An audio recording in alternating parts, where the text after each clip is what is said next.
Lions club of થરાદના સિટીના પ્રમુખ વસરામભાઈ પટેલ અને તેમની ટીમે વર્ષ 2024-25માં જે કાર્ય કર્યા તેની કદર રૂપે Lions club international district 3232B એક તરફથી Ahmedabad Gujarat chamber of commerce ખાતે એન્યુઅલ એવોર્ડ સેરેમનીમાં કુલ 5 એવોર્ડ મેળવીને વિજેતા બન્યા.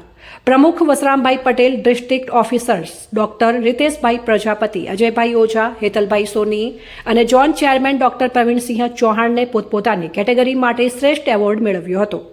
લાયન્સ મેમ્બર અરવિંદભાઈ જોશી ઉપસ્થિત રહ્યા હતા અને Lions club of Tharad city દ્વારા તમામ પ્રકારની સેવાકીય પ્રવૃત્તિઓ સમગ્ર થરાદ પંથકમાં કરવામાં આવે છે.